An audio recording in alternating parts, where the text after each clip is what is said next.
श्री रामनाथ कोविंद जी का नाम आगे किया तो केवल आपस में लड़ाने के लिए और दलितों का अपमान करने के लिए कांग्रेस ने इस प्रकार की रणनीति अपनाई है। उनके एजेंडे में सचमुच दलित होता तो मीरा कुमार जी को पिछली बार ही वे प्रत्याशी बनाए होते।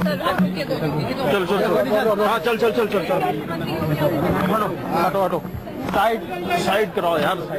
तो उत्तर प्रदेश के मुख्यमंत्री योगी आदित्यनाथ कह रहे थे कि उत्तर प्रदेश के लिए ये गौरव का पल है कि रामनाथ कोविंद राष्ट्रपति पद के उम्मीदवार बनाए गए हैं और देश के अगले राष्ट्रपति बनने हो जा रहे हैं।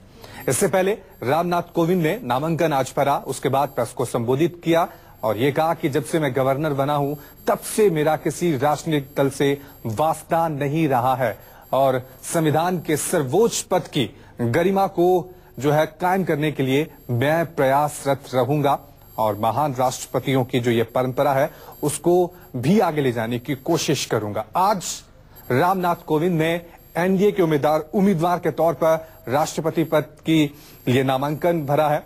हमारे एसोसिएट एडिटर संजीव त्रिवेदी हमारे साथ बने हुए हैं। संजीव, जिस तरह से उत्तर प्रदेश के मुख्यमंत्री योगी आदित्यनाथ कह रहे हैं कि उत्तर प्रदेश के लिए ये गौरव का पल है, तो कहीं ना कहीं सियासत भी शुरू हो गई अब। या देखिए, अब तो यही है कि दलित बनाम दलित, इस तरह की सियासत और साथ ही साथ ये जताने की कोशिश कि किनका दलित, उत्तर प्रदेश का या बिहार का। हालांकि ये मसला शायद उतना ज्यादा प्रभावी न हो क्योंकि अंकों और आंकड़ों के हिसाब से रामनाथ कोविंद एनडीए के प्रत्याशी बहुत आगे हैं मीरा कुमार से और ये बात अपने आप में दिगर है कि इस बात कि मीरा कुमार की दावेदारी को खारिज करने के लिए कुछ जो बातें कही जानी चाहिए वो बातें कही जा रही हैं। योगी जी ने जो बात एक और कही कि अगर इन्हें दलित से प्रेम होता तो ये पिछली दफा ही उम्मीदवार बना देते मीरा कुमार को। अब इसका जवाब देखेंगे कि क्या दिया जाता है उनके द्वारा, लेकिन कहीं ना कहीं प्रधान राष्ट्रपति के पद को किसी जाति विशेष या समुदाय विशेष से जोड़ने की कोशिश कम से कम इस चुनाव में देखी जा रही है। एक पहली बात तो सामने आ ही रही है। जी, अब बड़ा सवाल ये भी है संजीव की जिस तरह से आज एनडीए ने शक्ति प्रदर्शन किया, तमाम जो मुख्यमंत्री वहां पर मौजूद थे, तमाम कैबिनेट मंत्री वहां पर मौजूद थे, खुद प्रधानमंत्री मौजूद नामांकन करते वक्त वहां पे रामनाथ कोविंद के साथ नजर आए। अब विपक्ष इस शक्ति प्रदर्शन का किस तरह से जवाब देगा?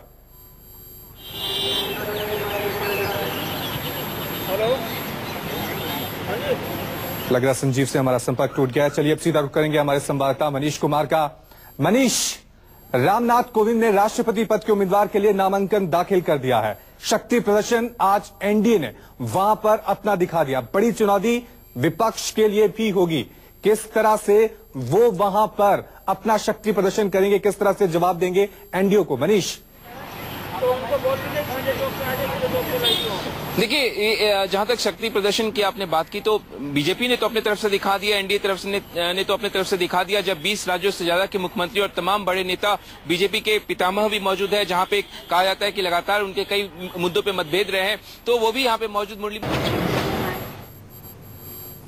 तो ये थी यूपीए की उम्मीदवार मीरा कुमार जो कह रही थी कि ये सिद्धांतों आदर्शों की लड़ाई है और मैं अपना चुनाव प्रचार इन्हीं सिद्धांतों के आधार पर करूंगी। हमारे संवाददाता मनीष कुमार हमारे साथ लगातार बने हुए हैं। मनीष, एक तरफ रामनाथ कोविंद ने नामांकन दाखिल किया, दूसरी तरफ से अब मीरा कुमार का ये बयान आ गया है कि ये जो लड़ाई होने वाली है राष्ट्रपति चुनाव के लिए, ये मूल्य सिद्धांतों के तौर पर होगी, इसी आधार पर मैं चुनाव प्रचार करूंगी। अब बिल्कुल, देखिए, मीरा कुमार के इस वक्तव्य के पीछे एक बैकग्राउंड में आपको जाना होगा, उसको देखना होगा।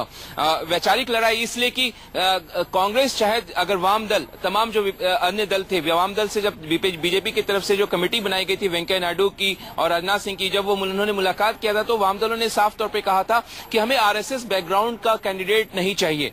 तो ये क्लियर उस समय कहा गया था। बीजेपी को पहली बार मौका मिला है, संघ को पहली बार मौका मिला है 2014 में जो मैसिव मैंडेट जो मोदी सरकार को जो मिला है, उसके बाद उन्होंने अपना राष्ट्रपति भवन में, इससे पहले भी 2002 में भी मौका आया था जब वाजपेयी प्रधानमंत्री हुआ करते थे, तब संघ का प्रतिनिधि वहां पे राष्ट्रपति भवन में नहीं जा सका था। कलाम तब वहां पे राष्ट्रपति बने, उसके बाद तमाम जो विपक्षी दल सहमत हुए थे। लेकिन इस बार संख्या बल जो है वो बीजेपी के साथ था, एनडीए के साथ था। संघ जो है अपने शख्स को यहाँ पे बैठा सकता था। रामनाथ कोविंद उसी बैकग्राउंड से आते हैं, बीजेपी के सदस्य हैं, 2 बार राज्यसभा के सांसद रहे हैं, संघ से जुड़े रहे हैं, और उनको वो यहाँ पे आप बैठने जा रहे हैं। तो कहीं ना कहीं एक वैचारिक लड़ाई, सेकुलर गैर सेकुलर, ये तमाम जो है इसको विभाजित किया जा सकता है इस तरीके से। और मीरा कुमार का जो वक्तव्य है वो उसी के परिप्रेक्ष्य में देखा जा सकता है। रवि, मनीष, आप हमारे साथ बने रहिए। अब अपने दर्शकों को नामांकन दाखिल करने के बाद रामनाथ कोविंद ने क्या कुछ कहा वो भी सुना देते हैं। मेरे मीडिया के सभी मित्रों, 125 करोड़ की आबादी वाला अपना देश दुनिया का सबसे बड़ा लोकतंत्र है। राष्ट्रपति पद इस लोकतंत्र का सबसे गरिमामय पद होता है। भूतकाल में इस पद को सुशोभित करने वालों में प्रमुख रूप से डॉक्टर राजेंद्र प्रसाद जी, डॉक्टर राधाकृष्णन जी, डॉक्टर कलाम जी जैसे अनेक महान भाव रहे हैं। इस महान परंपरा से देश और विदेश पूरी तरह से परिचित है।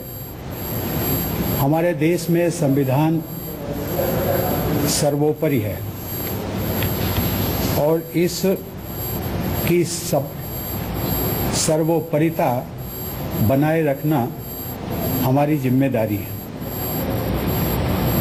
देश का राष्ट्रपति तीनों सेनाओं का सुप्रीम कमांडर भी होता है।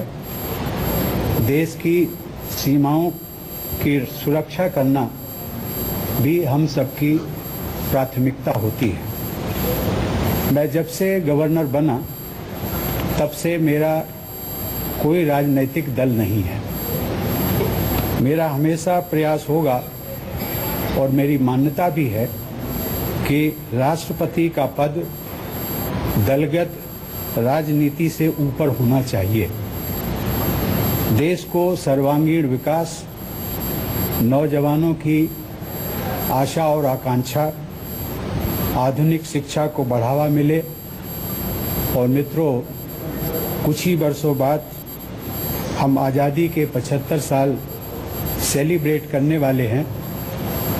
ऐसे समय में भारत का निरंतर विकास होता रहे और उसके निर्माण का सपना पूरा हो, इसके लिए मैं सदैव प्रयासरत रहूंगा।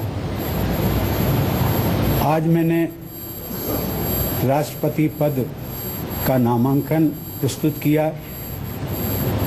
प्रधानमंत्री श्री नरेंद्र मोदी